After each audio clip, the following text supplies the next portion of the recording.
Muchísimas gracias, Benito, por tu estupenda presentación. Me parece que no comenté, que estoy un poco acelerada, que es el director técnico de Soluciones Anticaídas. Como hemos podido ver, todos los ejemplos y diapositivas que ha puesto.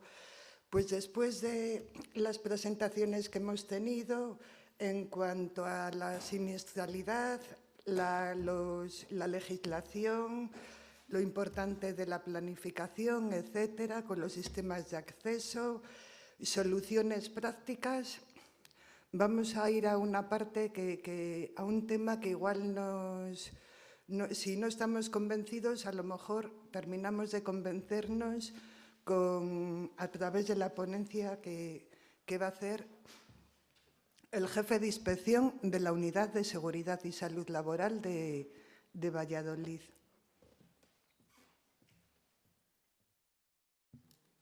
Hola, buenos días, gracias por la invitación. Creo que me toca la parte más fea y además cuando ya todos están cansados, así que intentaré, si no breve, por lo menos ser lo más conciso posible. Además, no tengo fotos de CEOs saltando por las cubiertas, que eso es imbatible, con lo cual, pues bueno, vamos a ello. Bueno, lo primero que hay que decir en cuanto al tema de responsabilidades encubiertas es que no hay ningún tipo de especialidad en materia de responsabilidades por ser cubiertas.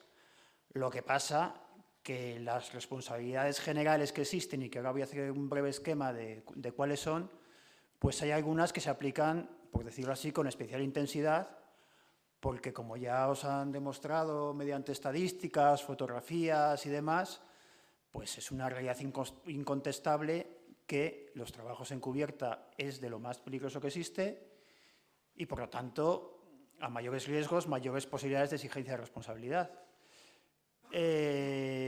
Yo como inspector, cuando haces las prácticas, incluso antes de las prácticas, cuando te preparan la posición, ya te enseñan que hay en construcción lo más peligroso es o bien las cubiertas o bien las zanjas, trabajos de excavación.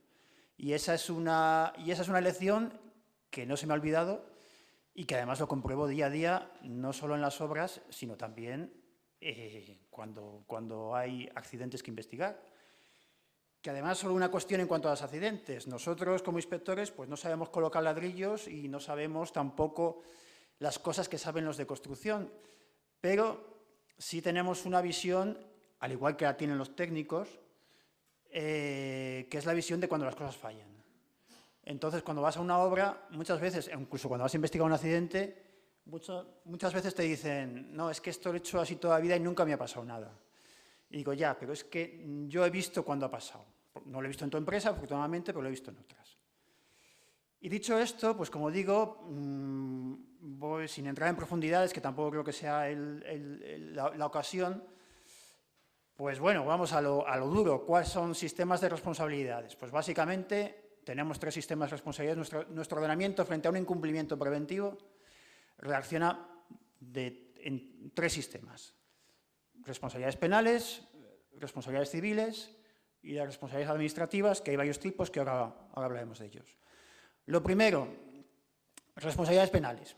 Pues evidentemente, frente a un accidente con resultado lesivo, eso está tipificado como posible delito. Pueden ser tipos delictivos generales, como puede ser el delito de homicidio o el delito de lesiones, y también puede ser un tipo específico en materia de prevención de riesgos laborales, que es el artículo 316 y 317 en su modalidad culposa del Código Penal, que establece, sin tampoco muchas precisiones, ahora explicaré por qué lo de precisiones, que los que están obligando a adoptar medidas no las adoptasen, con el consiguiente riesgo o daños para los trabajadores, pues es constitutivo de un delito que tiene una pena de prisión de 6 meses a 3 años.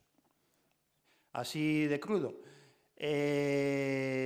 Si tú te coges lo que dice el artículo, que básicamente es lo que ya he dicho, pues básicamente potencialmente puede caber toda infracción grave de prevención de riesgos, prácticamente pueden caber dentro del tipo del artículo, con lo cual, a partir de ahí, hay una labor jurisprudencial de decidir en qué casos lo que es infracción administrativa también es delito o no es delito, pues que yo no me quiero ver en la piel de los jueces y los fiscales para decidir el límite entre infracción administrativa y delito, porque realmente es complicado. Con lo cual, al decir que es complicado, quiere decir que potencialmente cualquier infracción en materia de prevención de riesgo grave eventualmente puede ser considerada delito por un juez. Hay acuerdos entre inspección y fiscalía para acuerdos formalizados en forma de instrucciones, con lo cual es una cosa reglamentada que cuando algunas empresas tienen infracciones reiteradas graves o infracciones muy graves, de las que hablaré luego, pues hay que comunicar el tanto de culpa al Ministerio Fiscal para que decida si lo entiende así, iniciar procedimiento penal.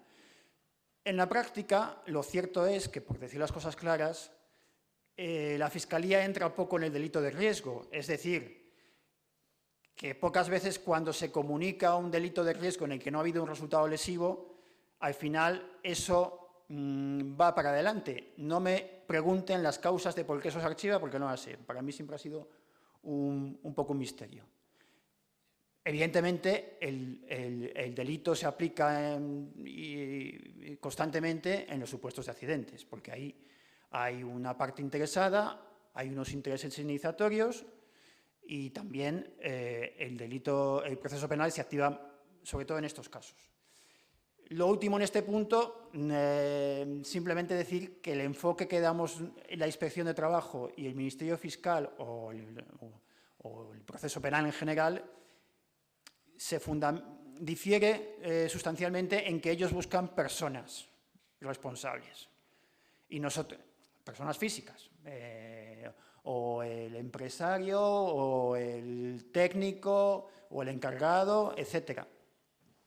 Nosotros no buscamos responsables personas físicas ni juzgamos siquiera la labor de las personas individuales, porque para nosotros el responsable es siempre la empresa como organización, ya sea sociedad jurídica o ya sea persona física, pero no por su condición de persona física, sino por su condición de empresa.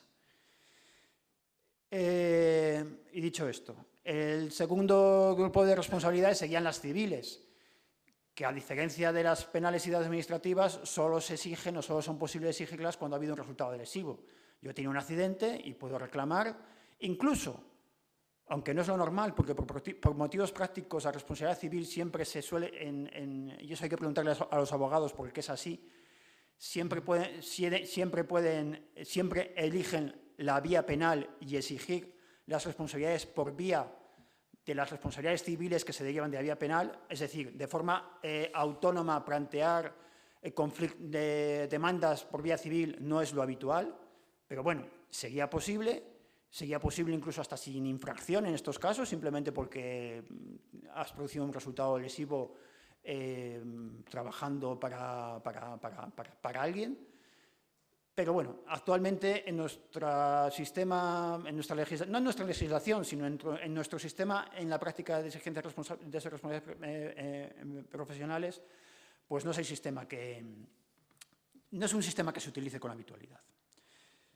Y luego, por último, nos quedaríamos ya pues, con el sistema en el que me voy a detener más, porque es el sistema en el que participa activamente la Inspección de Trabajo, que es el sistema de responsabilidades administrativas. Primero, lo que son, voy a llamarlo así, que son responsabilidades administrativas impropias, es decir, vías de reacción frente a un incumplimiento, pero que en realidad no estás exigiendo una responsabilidad, sino estás actuando todavía en la fase preventiva. Me estoy refiriendo a dos instrumentos típicos de la Inspección de Trabajo, que son el requerimiento y la paralización de actividades. El requerimiento, pues simplemente es la facultad que tenemos, facultad y obligación que tenemos, que cuando detectamos un incumplimiento en una visita de inspección o en una actuación documental, que también podría ser, es requerir que eso se corrija en un plazo determinado. Punto. Algo tan simple como eso. No es obligatorio sancionar si tú requieres, aunque sí es obligatorio sancionar si te incumplen el requerimiento. La segunda opción es la paralización de actividades, paralización del artículo 44 de la Ley de Prevención, que dice que si detectas un riesgo grave e inminente, tienes que paralizar la actividad. Riesgo grave inminente no es que es casi seguro que me va a pasar algo ya.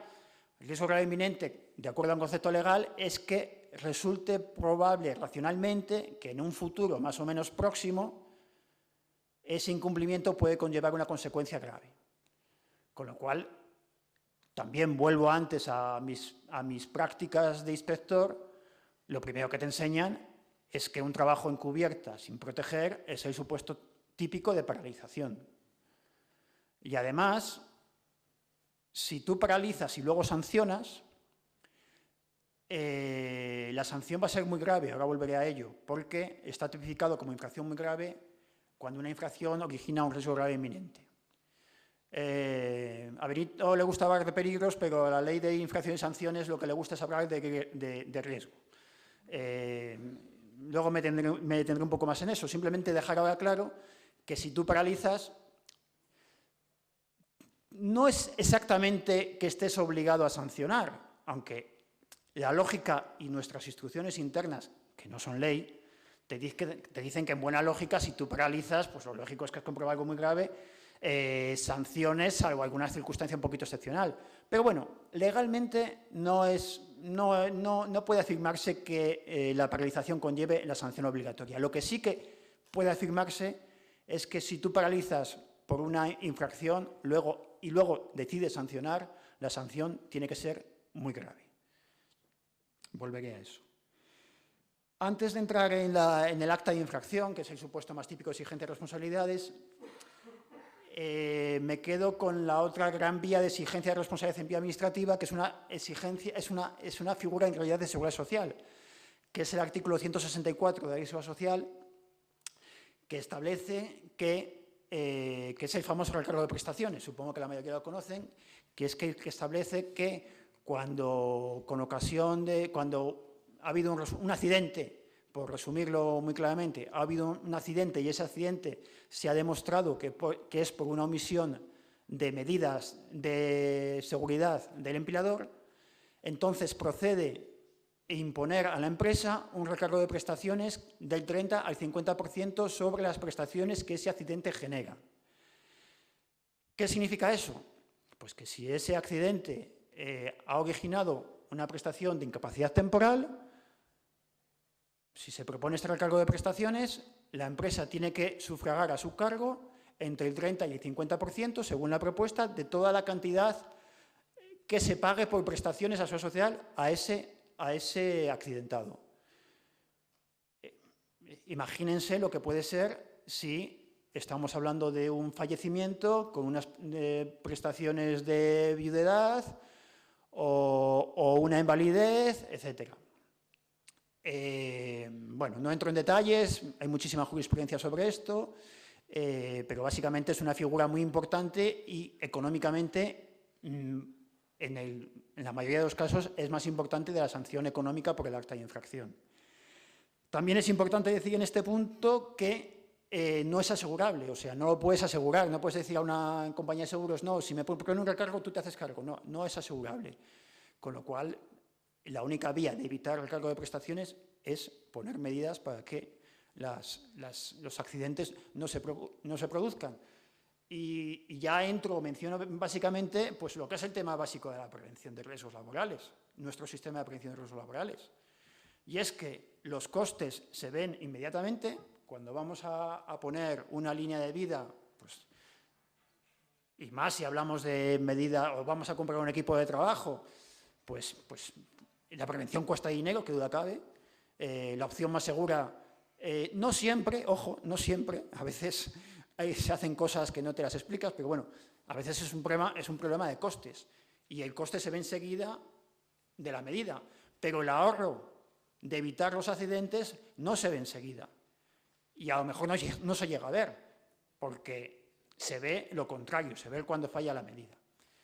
¿Eso significa que poner medidas de prevención no compense? Pues sí compensa. Compensa tanto por el tema puramente económico como por las responsabilidades de otro tipo penal que he mencionado anteriormente. Pero bueno, Es cierto que en el día a día no lo ves. Esto en cuanto al recargo de prestaciones.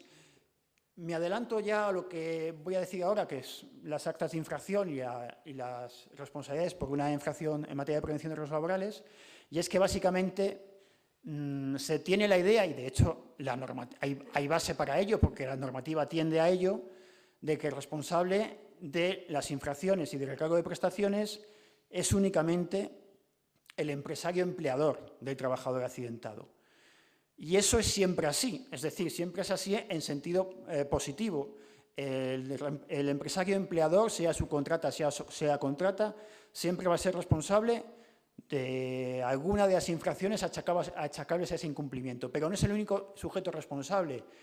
Y eso se ha admitido también en el recargo de prestaciones. Hasta hace pocos años había en la jurisprudencia, no quiero mencionar muchas sentencias ni nada de esto, pero bueno, hasta hace muchos años el recargo de prestaciones no se admitía que se pudiera proponer al promotor de obra, por ejemplo, porque se consideraba que al ser distinta actividad la promoción de obra, o si no hablamos de promoción de obra, hablamos de una empresa que tiene unas instalaciones y que contrata una obra a una contrata, al ser distinta actividad, el recargo de prestaciones no procedía, por ser distinta actividad, lo que es la construcción o que la actividad de promoción o de la propiedad de la obra. En 2018 salió una sentencia del Tribunal Supremo, la número 842-2018, referida a una fábrica de chocolates de Zamora, en la que un trabajador se cayó desde una cubierta debido a una omisión de medidas. Había una contrata y una subcontrata, y el recargo de prestaciones se entendió que aunque no había, aunque eran distintas actividades, la de una fábrica de chocolates y la de hacer un trabajo de reparación en una cubierta, sí que había recargo de prestaciones, porque se estimó que estaba dentro de las posibilidades de control de la fábrica lo que ahí había pasado. Era, era su centro de trabajo y, por lo tanto, la fábrica de chocolates tiene la condición de empresario principal. El centro de trabajo, a efectos de prevención, básicamente es lugar de trabajo. No hay que complicarse la vida con otro tipo de cuestionamientos de qué es o qué no es centro de trabajo. Y posteriormente a esto, también llegó al Tribunal Supremo y así se confirmó. Y he visto que se ha seguido aplicando en algunas sentencias del Tribunal Superior de Justicia, por ejemplo, en una que recuerdo del Tribunal Superior de Justicia de Galicia, que también fue en una fábrica de conservas, en este caso en una cubierta, sino porque un trabajador se cayó por una escalera de mano, pero instalada en las instalaciones de la empresa. Y esto en cuanto al recargo de prestaciones. Y entramos ya en lo que es la responsabilidad administrativa más típica de la Inspección de Trabajo, que es pues la propuesta de sanción.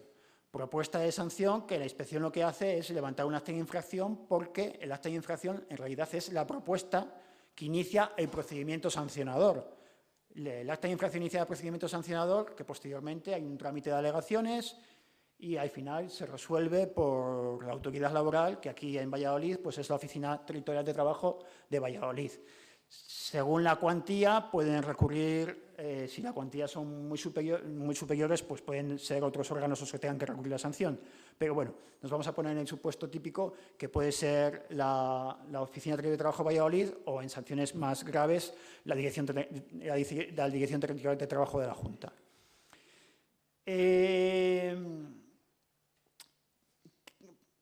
En cuanto a esto, en cuanto a las infracciones, bueno, pues yo el primer mensaje que habría que lanzar para evitarnos detalles y todas las cosas es que básicamente cualquier obligación preventiva, salvo alguna excepción muy rara y esas dudosas, son sancionables, porque la ley de infracciones y sanciones es muy detallista, tiene un catálogo muy largo de sanciones, y cada vez que tengamos una omisión de medidas, pues va a haber un sujeto responsable y va a haber una tipificación de esa infracción. que puede ser leve, graves o muy graves. La ley de la LISOS establece 3 tipos de sanciones: leves, graves y muy graves. Las leves, que van hasta los 485 euros, las graves, que van de las leves, que van hasta los 2.450 euros, las graves, que van de 2.451 hasta 49.000, y muy graves a partir de 49.000. No voy a decir todo el catálogo potencial de infracciones y sanciones que existe en la LISOS, pero bueno, algunas cuestiones puntuales. Una omisión de medidas típicas que origina un riesgo grave para el trabajador es una infracción muy grave.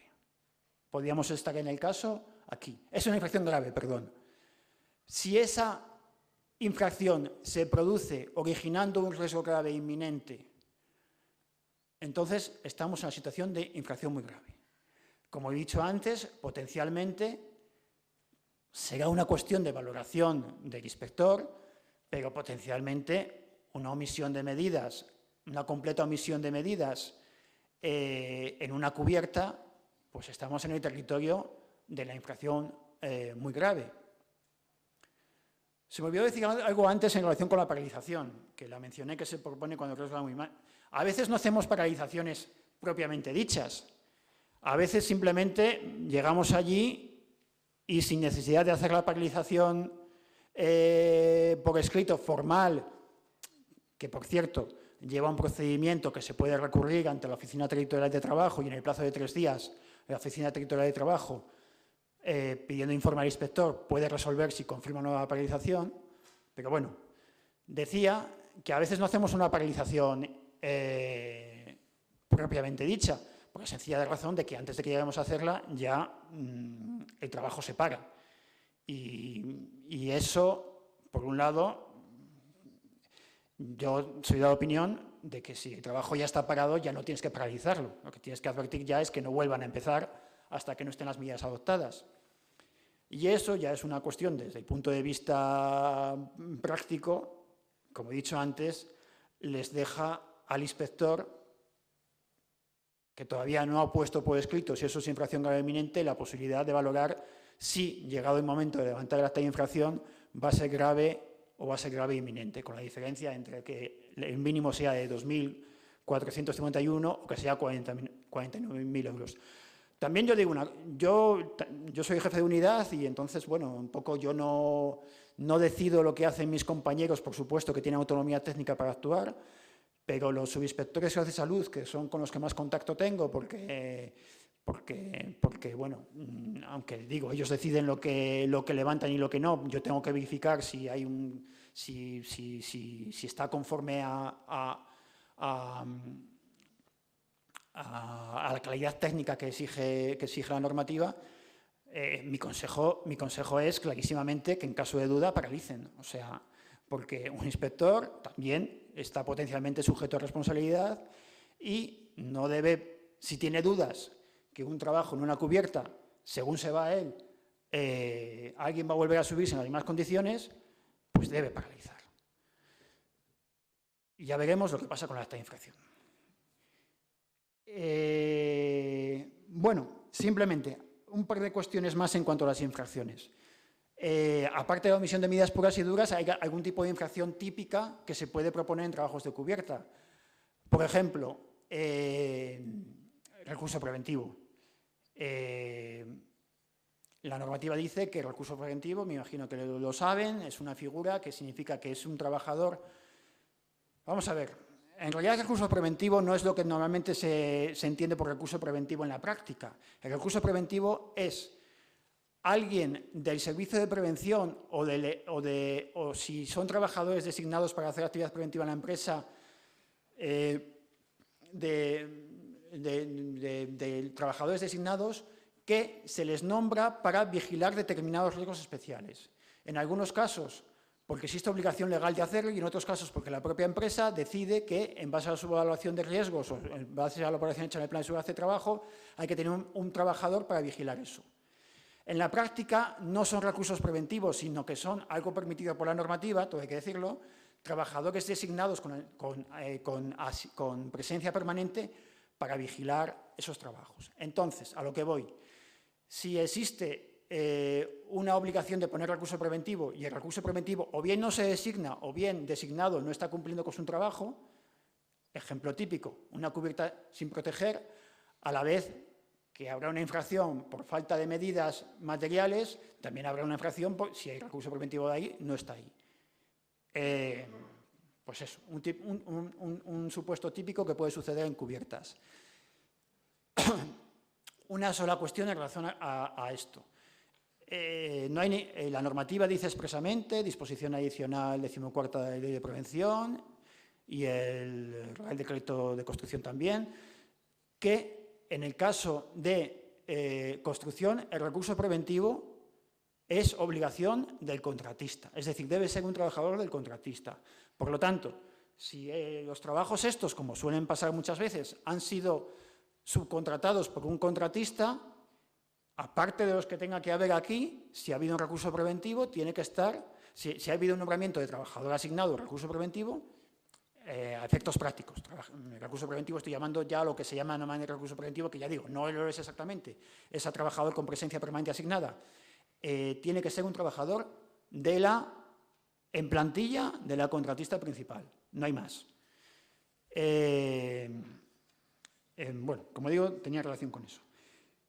Y básicamente, nada, lo único, lo que he dicho antes, en caso de las infracciones muy graves, tanto por ser riesgo grave inminente, potencialmente pueden ser lo que nos encontramos con las cubiertas y también lo que nos encontramos con los trabajos de amianto, porque los riesgos especiales de caída de altura y los trabajos con agentes cancerígenos están contemplados como riesgos especiales y, por lo tanto, en estos casos, la infracción administrativa no va a ser, o potencialmente no va a ser grave, sino muy grave.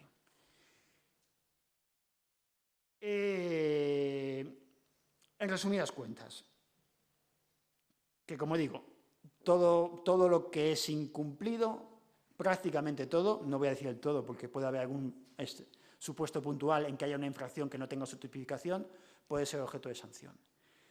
Incluido, y hoy voy a entrar en el último apartado de esto, incluido las obligaciones de coordinación y cooperación entre empresas y del promotor o propietario de obra o del propietario de la empresa hacia el resto de empresas o trabajadores autónomos. Ya me he referido a que en determinados supuestos el recargo de prestaciones se puede imponer también al promotor. Aparte, hay obligaciones específicas del promotor o del propietario de obra. El supuesto más claro, o los supuestos más claros, es hacer un estudio de seguridad cuando lo habrá requiere de proyecto. Si habrá no requiere de proyecto, entonces no. Y nombrar al coordinador de seguridad. Dentro del estudio de seguridad que debe hacerse conforme a la normativa vigente es donde estaría el tema que antes se ha referido de que debe de contemplar los trabajos posteriores a la realización de la obra y si eso no se contempla sería un estudio más realizado y por tanto sería una sanción tipificada como grave. Y en cuanto al nombramiento de coordinador de seguridad, también es infracción de no nombrar un coordinador de seguridad cuando intervengan varias empresas o varias empresas y trabajadores autónomos. Y además, el decreto de construcción establece unas obligaciones luego a seguir por el coordinador de seguridad, que esto es importante, que dice que las obligaciones de coordinador son incumplimientos propios de la empresa promotora. Es decir, si nosotros vamos a una obra y detectamos que un coordinador no cumple con sus funciones porque no coordina, por no tener la presencia necesaria o porque tiene presencia necesaria, no da las instrucciones que debe dar, eso es también una infracción del promotor. El coordinador no es figura que sea sancionable por parte de la Inspección de Trabajo, al igual que tampoco lo son los trabajadores. Otra cuestión son los trabajadores autónomos, a lo que ahora me referiré. Entonces, pues decía eso. Una nota respecto a la obligación de nombrar coordinador de seguridad. La obligación de coordinador de seguridad es en el momento en que exista más de 2 empresas o una empresa y un trabajador autónomo. En ese momento ya tienes obligación de nombrar a un coordinador de seguridad y aunque la obra no tenga proyecto. Es decir, tú puede ser que la obra no tenga estudio, no tenga plan de seguridad, está bien porque no tiene proyecto, pero tiene que tener coordinador de seguridad si se dan estas circunstancias. Es decir, y además dicen, hay una consulta de la Dirección General de Trabajo que a su vez cita una sentencia del Tribunal de Justicia de las Comunidades Europeas del 7 de octubre de 2010 que dice que no es necesario que sean prestaciones de trabajo simultáneas, también pueden ser sucesivas. Con lo cual, en la práctica, incluso una obrita muy pequeña, muy simple de trabajo encubierta, que no requiera, porque eso pasa muchas veces, eso sí que pasa muchas veces, que no requiera plan de seguridad, va a requerir nombramiento de coordinador de seguridad. Y sería infracción del promotor no nombrar el coordinador de seguridad y sería infracción del promotor luego no cumplir con las obligaciones que se le atribuyen al coordinador, que son varias de control de organización de la obra, que se den en obra. Nota importante también en este apartado del promotor, para terminar. El artículo 2.3 del decreto de construcción del 1627/97 establece que el promotor, cuando contrate directamente a trabajadores autónomos, salvo el cabeza de familia que contrate trabajos para su casa, esa única excepción, se constituye en contratista a efectos de obligaciones del Real Decreto de Construcción.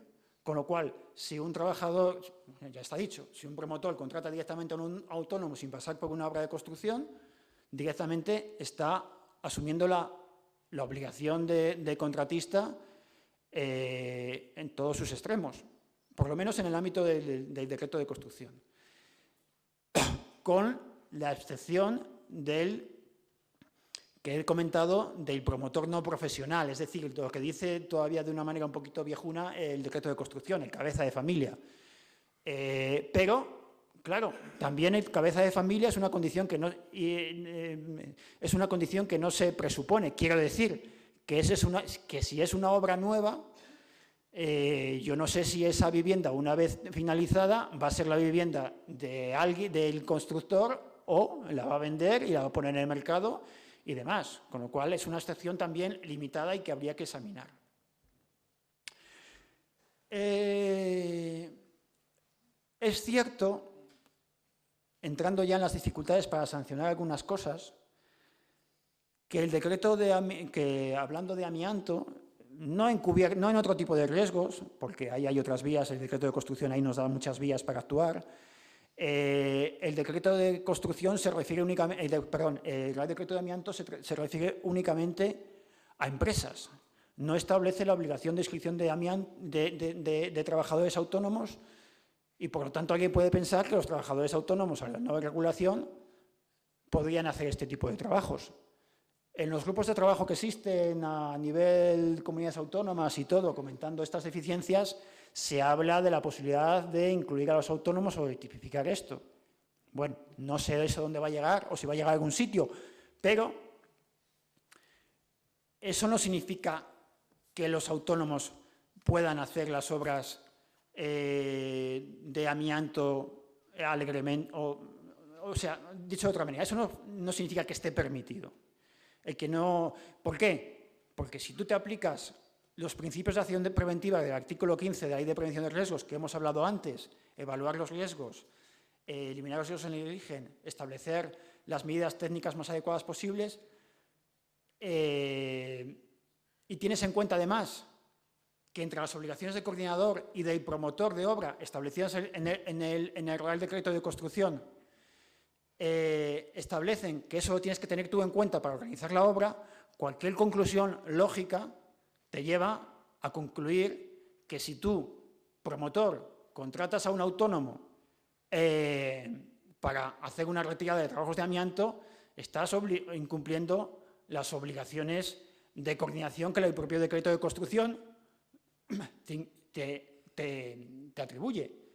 Pero si a lo mejor la propia contratación no es infracción en sí, porque entramos en terrenos un poquito dudosos, yo estoy seguro que si ya vas a la obra y ves al autónomo trabajando, en algún momento verás que las soluciones técnicas aplicables de alguna manera son deficientes y, por lo tanto, eso lo vas a poder reconducir desde el punto de vista de exigencia de responsabilidad a una responsabilidad del promotor.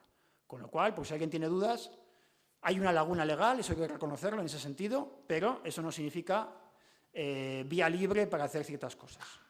Porque vía interpretación, yo creo que una vía de interpretación tampoco hay que tener mucha imaginación ni mucha, pues te lleva a esa conclusión.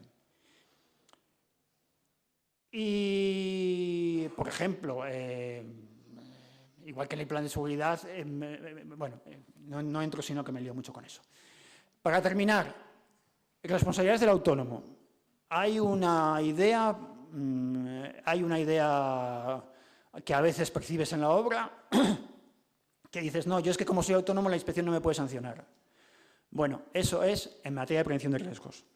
Bueno, eso es falso. Eso es falso. Os explico brevemente por qué. Bueno, vamos a reglas básicas del derecho sancionador. Para tú poder sancionar, para tú poder poner una infracción en materia administrativa, en este caso prevención de riesgos, ¿qué requisitos tienen que darse? Lo primero, un incumplimiento, una norma incumplida. Está claro. Adosada, junto con ello, un sujeto responsable que esté obligado a cumplir con esa norma. Y a mayores, si quieres, bueno, ahí nos quedamos. Y por otro lado, otra norma, que es la norma tipificadora, que en nuestro caso es la LISOS, Ley de Infracciones Sonoro Social, que te diga que ese incumplimiento anterior es una infracción con una determinada sanción. Y a mayores, que el sujeto responsable de esa infracción, a efectos de infracción, es el que tiene atribuido también la obligación de cumplimiento. Bueno, pues en el caso del autónomo, yo creo que sean todos requisitos. Me explico. El artículo 5 de la Ley de Estatuto del Autónomo establece que son derechos, pero también obligaciones, obligación del trabajador autónomo, cumplir con la normativa legal e incluso con los contratos. Establece también que se le aplica a efectos de obligaciones el artículo 24.1 y 24.2 de la Ley de Prevención de Riesgos Laborales en materia de coordinación de actividades. El 24.2 especialmente relevante porque en general te habla de medidas de cooperación para adoptar las medidas de prevención de riesgos laborales. Y luego, el decreto de construcción te establece expresamente que son obligaciones del trabajador autónomo cumplir con todas las disposiciones que antes hemos visto de sus anexos en materia de medidas de seguridad en trabajos en cubierta. Y no solo eso, incluso te llega a decir que también tiene que tener en cuenta y cumplir con los principios de la actividad preventiva, del artículo 15 de la Ley de Prevención de Riesgos Laborales, artículo que si se cumpliese no nos hacían falta los demás, pero hay que cumplirlo. E incluso te le establece con la obligación específica de cumplir con el plan de seguridad. Con lo cual, en la LISOS tenemos infracciones como son la infracción de no coordinar, en el que expresamente dice la LISOS que los autónomos que no cumplan con eso son sancionables con la sanción correspondiente a partir de 2.451 euros, o también la muy grave si eso conlleva riesgos especiales. Y además existen otro tipo de infracciones en la LISOS que, aunque no venga la palabra autónomo en el tipo infractor, sí que establece que en el artículo 2 de la LISOS, que es sujeto responsable también de las obligaciones de prevención, los trabajadores autónomos. Con lo cual, si vemos una normativa de prevención que establece una obligación al trabajador autónomo, que ya hemos dicho que existen, y luego el tipo, la infracción está tipificada, es incumplimiento con infracción como sanción, aunque no venga el tipo, el trabajador autónomo, que eso solo pasa en el artículo 12.24, también puede ser.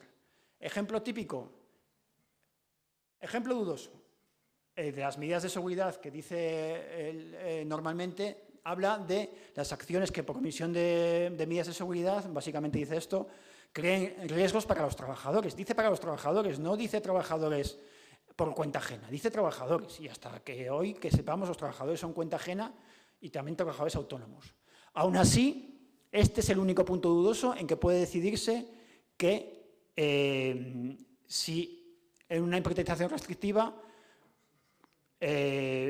no está ya pensado para el autónomo. Creo que no se pensó para el autónomo esto, pero ahora mismo la literalidad de la norma te permite que puedas sancionar por ahí.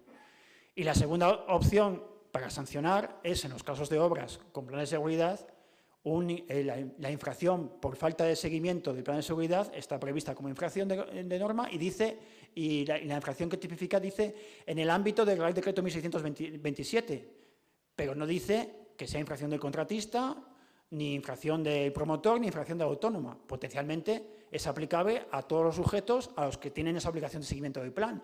Y ya hemos visto que son los tres. Son tanto el promotor, cuando contrate directamente con trabajadores autónomos, como el contratista que va a ser su puesto por defecto, como los subcontratas, como el trabajador autónomo.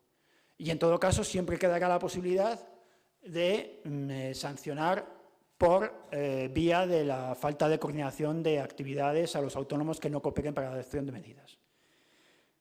Y básicamente es esto. A partir de ahí, luego ya en el coloquio, si tienen alguna duda, pues ya pueden preguntarla.